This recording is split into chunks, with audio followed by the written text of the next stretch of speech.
तो आज हमारे सामने एक लेख है जी। ये तेलंगाना में एक बहुत ही दुखद औद्योगिक दुर्घटना हुई थी, उसके बारे में है। हाँ, काफी भयानक घटना थी वो। तो आज इसी पर थोड़ी गहराई से बात करते हैं, समझने की कोशिश करते हैं कि ये लेख क्या कहता है, क्या हुआ था उस दिन। बिल्कुल, और इसके पीछे के कारण और लोगों पर जो इसका असर पड़ा वो सब। हाँ, वो अनकही आवाजें जो शायद इस सन्नाटे में खो गईं। हम्म। तो ये घटना है 30 जून 2025 की सुबह का वक्त था। जी, तेलंगाना के संगारेड्डी जिले में। हाँ, पाशा मैलारम इंडस्ट्रियल एरिया, और फैक्ट्री का नाम था सिगाची क्लोरोकेमिकल प्राइवेट लिमिटेड। सिगाची क्लोरोकेमिकल। हाँ। तो हुआ ये कि उस सुबह फैक्ट्री की जो रिएक्टर यूनिट थी उसमें अचानक एक जबरदस्त धमाका हुआ। बहुत बड़ा धमाका। हाँ, लेख बताता है कि कोई केमिकल रिएक्शन था जो पूरी तरह से बेकाबू हो गया, आउट ऑफ कंट्रोल। बिल्कुल। और फिर देखते ही देखते पूरी बिल्डिंग, पूरी इमारत आग की लपटों में।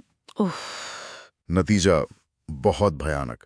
40 से ज्यादा मजदूरों की तो वहीं मौके पर ही जलकर मौत हो गई। 40 से ज्यादा, बहुत बड़ा आंकड़ा है ये। और दर्जनों घायल हुए बुरी तरह से। मंजर इतना खौफनाक था कि कई शवों की तो पहचान भी नहीं हो पाई। पहचानना मुश्किल हो गया होगा। हाँ। और सोचिए, ये वो लोग थे जो शायद बस 2 वक्त की रोटी के लिए या बच्चों की फीस के लिए, माँ की दवा के लिए वहां काम कर रहे थे, रोजमर्रा की जरूरतें पूरी करने के लिए। हाँ। ये सिर्फ धमाके की शिद्दत, उसकी भयंकरता नहीं दिखाती। नहीं, ये भी बताती है कि कैसे वो इंसान, वो शरीर उस अनियंत्रित रासायनिक ऊर्जा का एक हिस्सा बन गए। रोंगटे खड़े कर देने वाली बात है ये। बिल्कुल, दिखाता है कि सुरक्षा इंतजाम कितने ज्यादा नाकाम थे। हाँ, तो शुरुआती जांच में क्या पता चला? लेख के मुताबिक वही जो अक्सर ऐसी घटनाओं में होता है, लापरवाही, सरासर लापरवाही, सुरक्षा नियमों की अनदेखी। लेख कहता है कि बहुत ज्यादा ज्वलनशील केमिकल, हाईली इन्फ्लेमेबल, वो बिना किसी सही कंट्रोल या सुरक्षा इंतजाम के रखे हुए थे। ऐसे ही रखे थे। और तो और कोई इमरजेंसी एग्जिट वो भी नहीं था, आपातकालीन निकास का कोई इंतजाम ही नहीं। तो अगर कुछ हो जाए तो लोग निकलें कहां से? इसीलिए लेख इसे हादसा नहीं कह रहा, वो कह रहा है ये लापरवाही है। और शायद ये सिर्फ एक दिन की लापरवाही नहीं थी। शायद यही लेख का इशारा भी इसी तरफ है कि ये कोई व्यवस्था की, सिस्टम की प्रॉब्लम थी जो लंबे समय से चल रही होगी। बिल्कुल, ये सिर्फ नियमों का टूटना नहीं है, ये एक तरह से जिम्मेदारी से मुंह मोड़ना है। सही बात है। और जब लेख कहता है लापरवाही की चीख, तो शायद वो इसी सिस्टम की खामी की तरफ उंगली उठा रहा है। और इस लापरवाही की कीमत वो कौन चुका रहा है? वही लोग जिनके अपने चले गए, अनगिनत जिंदगियां उजड़ गईं।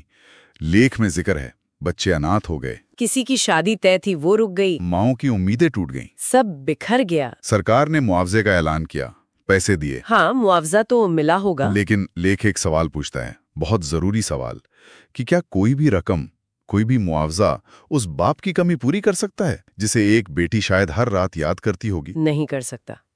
ये कमी कभी पूरी नहीं होती। और आज भी लेख के मुताबिक कुछ औरतें उस फैक्ट्री के गेट पर जाती हैं, बैठ के रोती हैं, अपने खोए हुओं को याद करती हैं। वो दर्द तो हमेशा रहेगा। और फिर लेख की वो लाइन आती है जो एकदम चुप करा देती है। कोई हेडलाइन नहीं, कोई सवाल नहीं, बस सन्नाटा है। ये सन्नाटा, ये बहुत अजीब है ना? हाँ। एक तरफ इतना बड़ा धमाका, इतनी मौतें, और दूसरी तरफ खबरों में, सवालों में, जवाबदेही में एक अजीब सी खामोशी, जैसे सब भूल गए हों या भुलाना चाहते हों। हाँ, ये सन्नाटा सिर्फ बाहरी शोर की कमी नहीं है, ये उन अंदरूनी चीखों का, उन अनपूछे सवालों का प्रतीक है जिनका जिक्र ये लेख कर रहा है। क्या ये खामोशी सिर्फ दुख है, या ये उस लापरवाही पर पर्दा डालने की कोशिश है? सोचने वाली बात है। लेख यही सोचने पर मजबूर करता है कि इस सन्नाटे के पीछे क्या है। तो कुल मिलाकर इस लेख ने हमें दिखाया कि कैसे एक कथित लापरवाही एक भयानक त्रासदी बन गई जी, और अपने पीछे छोड़ गई सिर्फ मौत और तबाही नहीं, बल्कि एक गहरा सन्नाटा। हाँ, एक न टूटने वाला सन्नाटा और बहुत सारे अधूरे सवाल। ये सिर्फ एक फैक्ट्री का हादसा नहीं था। नहीं, ये कई परिवारों के बिखरने की कहानी है, सपनों के टूटने की कहानी है। और आखिर में यही सवाल रह जाता है ना, कौन सा?